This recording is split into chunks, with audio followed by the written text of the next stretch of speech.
मैं प्रातः स्मरणीय महाराणा प्रताप बोल रहा हूँ। वही प्रताप जिसके दादा महाराणा सांगा थे, जिन्होंने खानवा का युद्ध लड़ा था।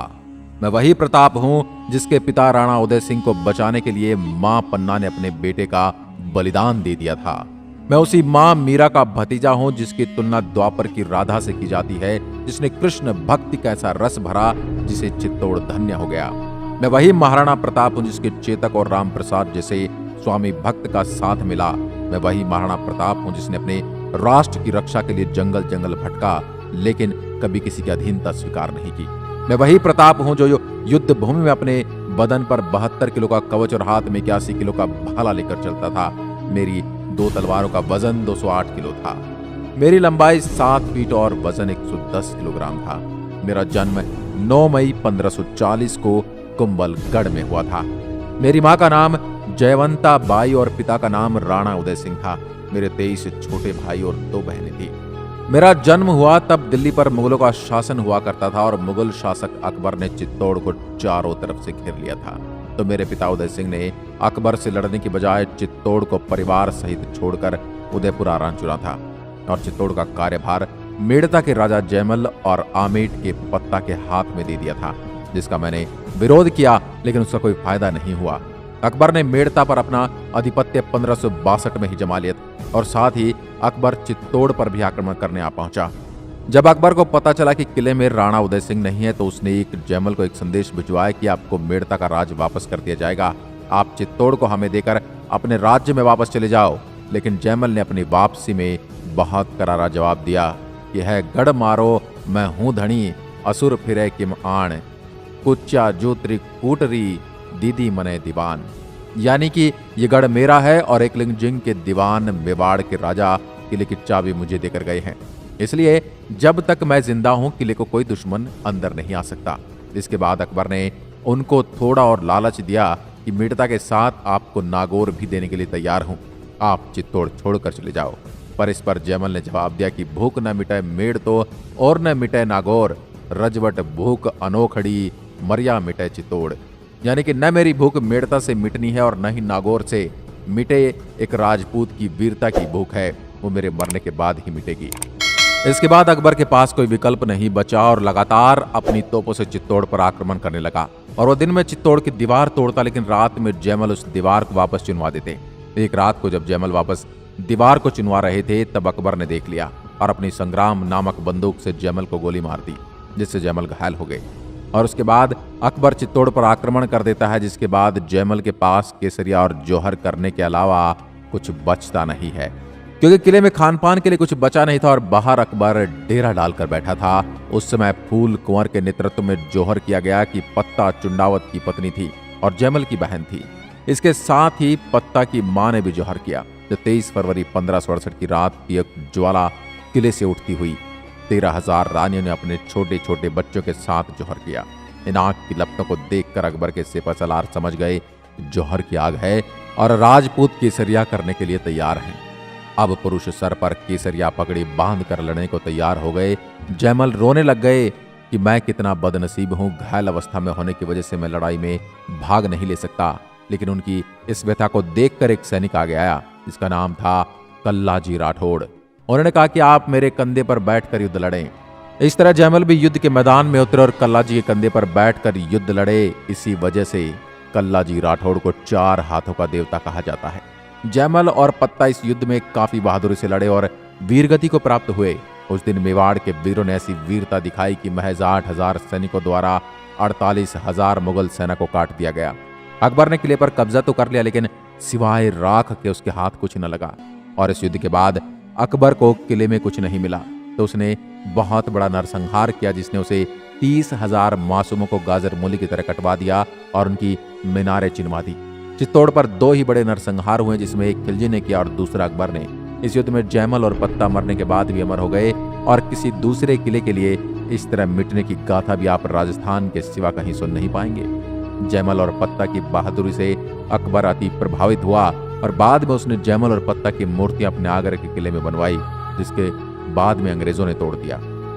चित्तौड़ से गिरवा की पहाड़ियों में जाने के बाद गोगुंदा की मेवाड़ की नई राजधानी बनाई गई। 1568 में मेरे पिता राणा उदय सिंह की मृत्यु हो गई, लेकिन उनके मरने से पहले उनकी प्रिय रानी धीर भाई मरने से पहले उनके बेटे जगमाल को राजा घोषित करवा देती हैं। मेवाड़ में एक प्रथा थी कि जब भी किसी राजा की मृत्यु होती थी तो उत्तराधिकारी उसका अंतिम संस्कार में भाग नहीं लेता था, क्योंकि गद्दी तो कभी खाली नहीं रहती।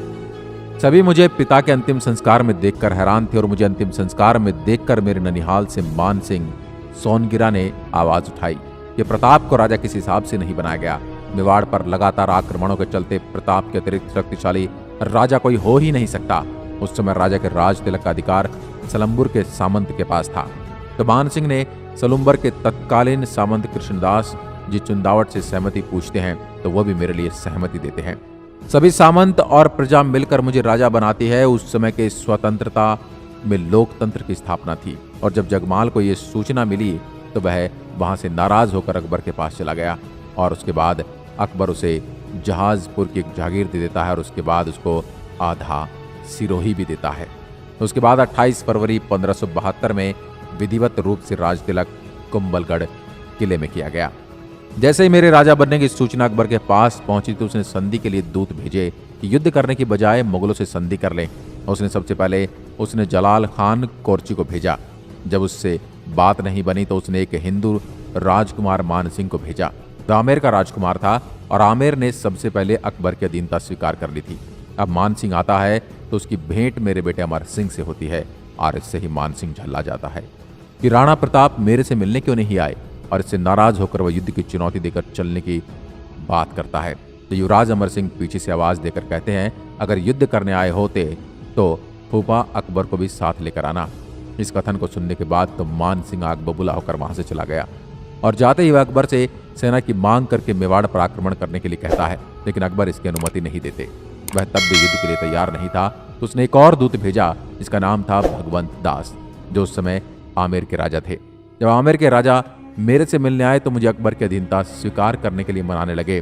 तो मैंने इनको जवाब दिया कि एक समय था जब राजस्थान के सभी राजा मेरे दादा राणा सांगा के साथ मिलकर अपने ध्वज को चूमे मुगलों से लड़ाई करी थी, तो इस बार आप मुगलों के खिलाफ लड़ाई शुरू करो। मैं एक हिंदू राजा के ध्वज के नीचे लड़ाई करना स्वीकार करूंगा, लेकिन मुगलों की अधीनता कभी स्वीकार नहीं करूंगा।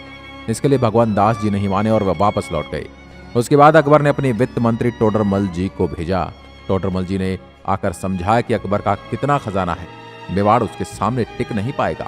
लेकिन टोडरमल जी को भी खाली हाथ ही लौटना पड़ा। इस तरह अकबर ने 4 दूत भेजे, लेकिन किसी को भी कुछ हाथ नहीं लगा, सभी को बैरंग लौटना पड़ा। जब बातचीत के सारे रास्ते बंद हो गए तो फिर बात युद्ध की तरफ बढ़ गई और इतिहास का सबसे प्रसिद्ध युद्ध हल्दी घाटी में हुआ, जो राजसमंद जिले में है।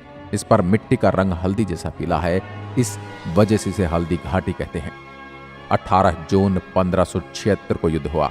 इसमें अकबर की तरफ से मान सिंह और आसफ खान उनके प्रमुख सेनापति थे और पहली बार मान सिंह को मुख्य सेनापति बनाकर भेजा गया। अकबर ने ही हो सकता है कि बदले की आग में मान सिंह युद्ध जीत कर आ जाए और उनके साथ युद्ध का आंखों देखा हाल देखने के लिए उनके प्रमुख इतिहासकार बादायूनी भी साथ आया था। बादायूनी बहुत ही कट्टर था। उसने कहा था कि युद्ध में जो हिंदुओं का खून बहेगा उसको मैं अपनी दाढ़ी के लगाकर अपनी दाढ़ी धोऊंगा। और मेरी तरफ से इस युद्ध में अफगान से हाकिम खान सूरी और ग्वालियर से राम शाह तोमर लड़ रहे थे। इतना ही नहीं, भील जनजाति के सरदार पुंजा भी अपनी भील सैनिकों को लेकर इस युद्ध में आए थे। मेरी ओर से भी लगभग 3000 सैनिक लड़ रहे थे और अकबर की ओर से लगभग 5000 सैनिक। शुरुआती युद्ध में मेवाड़ की सेना ने अकबर की सेना को खदेड़ दिया और मुगल सैनिक भागने लगे। भागते हुए सैनिकों का मेवाड़ के सैनिकों ने पीछा किया तो बदायूं ने कहा कि मेरी समझ में नहीं आ रहा है कि तीर किस पे चलाऊं। तो आसफ खान ने कहा कि किसी पर भी तीर चलाओ, अगर मान सिंह के सैनिक को तीर लगता है तो वो भी हिंदू है और राणा प्रताप के सैनिक को तीर लगता है तो वो भी हिंदू है। चाहे तीर किसी को भी लगे, मरेगा तो काफिर ही। भागते हुए सैनिकों में से एक बेहतर खान नाम का सैनिक निकल कर आया और उसने अफवाह फैलाई कि भागो मत, बादशाह अकबर सेना लेके आ रहे हैं। ये सुनकर मुगल सैनिक वापस युद्ध भूमि में उतरे। इस युद्ध में इतना खून बहा कि हल्दी घाटी की पीली मिट्टी लाल रक्त से लाल हो गई और पास ही एक तालाब था जो रक्त से भर गया, जिसे आज भी रक्त तलाई के नाम से जाना जाता है। इस युद्ध में मेरे जीजा को बहलोल खान ने धोखे से मार दिया और कहा कि प्रताप अब तेरी बहन को किसके साथ सुलाएगा, उसको मेरे साथ भेज दे। यह सुनकर मुझे बड़ा क्रोध आया और बहलोल खान को घोड़े सहित 2 भागों में चीर दिया। मान सिंह अपने मर्दाना हाथी के ऊपर बैठा हुआ था। जैसे ही मैं उसकी तरफ बढ़ा तो चेतक ने अपने दोनों पैर हाथी के मस्तक पर टिका दिए और जैसे ही मैंने भाला फेंका तो मान सिंह अंदर छिप गया। लेकिन जब चेतक अपने पैर नीचे उतार रहा था तब मर्दाना हाथी के सूंड से बंधी तलवारों ने उसके पैर काट दिए। जैसे ही चेतक चल नहीं पा रहा था तो उसकी वजह से मुझे युद्ध भूमि से निकलना पड़ा। और मेवाड़ की प्रथा थी कि जब भी कोई राणा युद्ध भूमि से जाएगा तो उसकी जगह राणा के चिन्ह पहनकर झाला लड़ते थे। राणा सांगा के समय झाला अच्छे लड़ाके थे। उसी तरह इस बार झाला भीड़दा, जिसको झाला मान सिंह के नाम से भी जाना जाता है, उन्होंने लड़ाई लड़ी। इधर मेरे पीछे मुगल सैनिक दौड़े, लेकिन घायल अवस्था में भी चेतक को पकड़ नहीं सके और चेतक ने इस अवस्था में भी 33 फीट का नाला कूद कर मेरी जान बचाई। आगे मुगल सैनिक आ नहीं सके और नाला कूदने के बाद चेतक जमीन पर गिर पड़ा और वहीं उसने प्राण दे दिए। चेतक की स्वामी भक्ति ने मुझे पूरी तरह से तोड़ कर रख दिया। इस युद्ध में मेरे एक हाथी राम प्रसाद को मुगल सैनिक पकड़ कर ले गए और वह मुगलों का एक दाना भी नहीं खाया और 9 दिन भूखा प्यासा रहा, जिसके बाद उसने प्राण त्याग दिए। बदायूनी अपनी किताब में लिखता है कि उसके बाद सैनिक इतने हार चुके थे कि उन्होंने पीछा नहीं किया और वो गोगुंदा की तरफ पहाड़ियों में गए और डर के मारे उन्होंने अपने चारों तरफ दीवारें चुनवाई ताकि मेवाड़ के सैनिक हम पर हमला न कर सके। लेकिन हम जिस गांव से निकलते हम पर भील सैनिकों द्वारा हमला कर दिया जाता और जैसे तैसे जान बचाकर वहां से निकलने में सक्षम हुए। जैसे अकबर के पास पहुंचे तो अकबर इस हार से बहुत नाराज हुए और मान सिंह और आसफ खान को दरबार में आने पर रोक लगा दी। अकबर ने उनका मुंह देखने के लिए मना कर दिया। 1576 में अकबर स्वयं युद्ध करने के लिए अपनी सेना लेकर आता है, लेकिन अकबर भी कोई छठ की चौदस करके नहीं गया। वो भी अधीनता स्वीकार नहीं करवा पाया। सिर्फ उसने उदयपुर पर कब्जा कर लिया और उसका नाम मोहम्मदाबाद करके वापस चला गया। उसके बाद मेवाड़ की राजधानी कुंभलगढ़ हो गई और इसके बाद अकबर ने अपने सबसे अच्छे सेनापति शहबाज खान को कुंभलगढ़ भेजा। यहाँ पर उसने लगातार 3 बार आक्रमण किए और वह हर बार कुंभलगढ़ पर कब्जा करने में सफल हो जाता है। उसके बाद मुझे यहाँ से निकलना पड़ता है क्योंकि मेवाड़ लगातार युद्ध की मार झेल रहा था, जिससे आर्थिक स्थिति काफी बिगड़ चुकी थी और मैं यहाँ से निकलकर आर्थिक मदद के लिए ईडर की तरफ जा रहा था। और वहां एक गांव पड़ता है चूलिया। यहीं पर मेरी भेंट एक सेठ से हुई जिसका नाम था भामा शाह और उसने उस समय अपनी सारी संपत्ति मेरे को दे दी थी। उस समय उन्होंने इतनी संपत्ति दी थी कि 15,000 की फौज 12 साल तक आसानी से अपना भरण पोषण कर सकती थी। उन्होंने 25 लाख रुपए नगद और 20 लाख सोने की अशर्फियां ला कर दी थी। भामा शाह के साथ उनके भाई ताराचंद ने भी अपनी सारी संपत्ति सौंप दी थी। जब शहबाज खान भी अधीनता स्वीकार कराने में सफल नहीं हो पाया तो उसके बाद 1580 में अकबर ने अब्दुल रहीम खान खाना को भेजा, जिनके दोहे भी अपन पढ़ते ही हैं। रहीम जी ने एक भी आक्रमण नहीं किया और अपना कैंप लगाकर यही शिकार खेलते और ऐसे ही अपना समय व्यतीत कर रहे थे। इतने में एक दिन अमर सिंह रहीम जी के कैंपस में जा पहुंचे और रहीम को आवाज दी। रहीम जी नहीं थे, सिर्फ महिलाएं वहां थी। रहीम जी शिकार खेल गए थे तो अमर सिंह ने सारी महिलाओं को बंदी बना लिया। जब ये बात मुझे पता चली तो मैंने अमर सिंह को फटकार लगाई और रहीम जी को माफीनामा भेजकर महिलाओं को आदर सहित वापस भेजा। इससे रहीम जी बड़े प्रभावित हुए क्योंकि उस समय दुश्मन की महिलाओं को आदर सहित वापस भेजना असंभव था, क्योंकि यही महिलाएं मुगलों के हाथ लग जाती तो उनका क्या होता, उन्हें दासी बना ले जाता, उनको हरम में रखा जाता। उसके बाद रहीम वापस निकल गए। उसके बाद अकबर को अपने चाचा सुल्तान खान को भेजना पड़ा। उन्होंने यहाँ आकर 4 चौकियां बनवाई जिनमें देसुरी, देबारी, देवल और दिवेर थी। इन चौकियों से उन्होंने उदयपुर को चारों तरफ से घेर लिया। इनमें सबसे प्रमुख चौकी देवेर थी। यहाँ मुगलों की सुरक्षा सबसे कड़ी थी और वह इंतजार कर रहे थे कि कब हम अनाज पाने के लिए बाहर निकलें और वो हमको दबोच लें। लेकिन हमने 1582 कुछ ही सैनिकों के साथ लेकर उनकी सबसे प्रमुख चौकी दिवेर पर अचानक से हमला कर दिया और सुल्तान खान समेत पूरी चौकी को उखाड़ कर रख दिया। यह युद्ध अमर सिंह की वजह से भी याद किया जाएगा। उसने ऐसा भाला मारा कि उसने सुल्तान खान और घोड़े को पार करके जमीन में धंस गया। इस युद्ध में अमर सिंह काफी बहादुरी से लड़ा। जेम्स टॉड ने इस युद्ध को मेवाड़ का मैराथन कहा। इस युद्ध में हमारी विजय हुई और मुगल सेना नायक समेत पूरी मुगल सेना का खात्मा कर दिया गया। इसके बाद अकबर ने फिर 1585 में मान सिंह के चाचा जगन्नाथ कछवाहा को युद्ध के लिए भेजा। यह अकबर की तरफ से अंतिम आक्रमण था।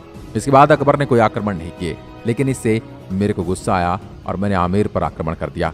उनका एक व्यापारिक केंद्र हुआ करता था मालपुरा, जिस पर मेवाड़ का कब्जा हो गया और वहीं एक झालरा तालाब का निर्माण किया गया और एक नीलकंठ महादेव के मंदिर का भी निर्माण करवाया गया। जब आक्रमण होने बंद हो गए उसके बाद मेवाड़ की नई राजधानी चावड़ बनाई गई और वहां पर चामुंडा माता के मंदिर का निर्माण करवाया और यहाँ पर महल और बावड़ियों का भी निर्माण करवाया गया। और चावड़ से ही मेवाड़ की चित्रकला की शुरुआत हुई और सबसे मशहूर चित्रकार था, उसका नाम था नसीरुद्दीन। उसके बाद अकबर ने मेवाड़ के जिस जिस जगह पर अपना कब्जा किया था वो वापस लिए गए।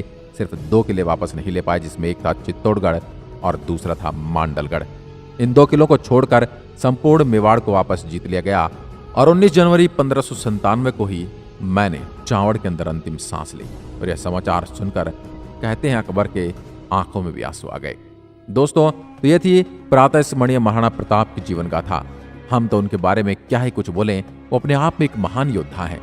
अपने समाज में कई भ्रांतियां चली आ रही हैं और अपने इतिहास ने महाराणा प्रताप को सिर्फ एक योद्धा बनाकर रख दिया है, जबकि वो योद्धा होने के साथ साथ नैतिक गुणों को भी धनी थे। महाराणा प्रताप के साथ भील राणा पुंजा लड़े थे और उनके साथ ही बैठते उठते थे। मेवाड़ की रक्षा सिर्फ राजपूतों ने नहीं, उसमें हर समाज का योगदान रहा, हर समाज ने हिस्सा लिया। भील जनजाति के साथ राणा का व्यवहार दर्शाता है कि महाराणा प्रताप छुआछूत जैसी कुप्रथा को नहीं मानते थे। राणा प्रताप ने आमेर के राजा को उनके झंडे के नीचे लड़ने के लिए बोला, यह उनकी देशभक्ति और संगठित करने की खूबी को दर्शाता है। रहीम की स्त्रियों को उन्होंने माफीनामे के साथ वापस लौटा दिया। यह उनकी महिलाओं के प्रति आदर भाव को दर्शाता है। उनके साथ हल्दी घाटी में हाकिम खान सूरी लड़े। उनके दरबार में चित्रकार थे नसीरुद्दीन, जो ये दर्शाता कि महाराणा प्रताप सेकुलर राजा नहीं थे। वह सबका सम्मान करते थे, लेकिन हमारे इतिहास ने ये सब हमारे सामने लाया। हमारे इतिहास में तो ये भी बताया गया कि प्रताप हल्दी घाटी का युद्ध हार गए। अगर मान सिंह वह युद्ध जीत जाता तो अकबर उसे अपने दरबार में से क्यों निकालता, ये एक सोचने का विषय है। लेकिन यह एक बहुत बड़ी विडंबना है कि इतिहास को हमारे सामने तरोड़ मरोड़ कर प्रस्तुत किया गया और हमारे ही इतिहास को हमारे विरुद्ध एक षड्यंत्र की तरह प्रस्तुत किया गया। दोस्तों, आपको महाराणा प्रताप के सम्मान में क्या विचार है, हमें कमेंट में लिखकर जरूर बताएं और अपने 2 शब्द उनके सम्मान में अवश्य लिखें। धन्यवाद। जय हिंद, जय प्रताप, जय मेवाड़।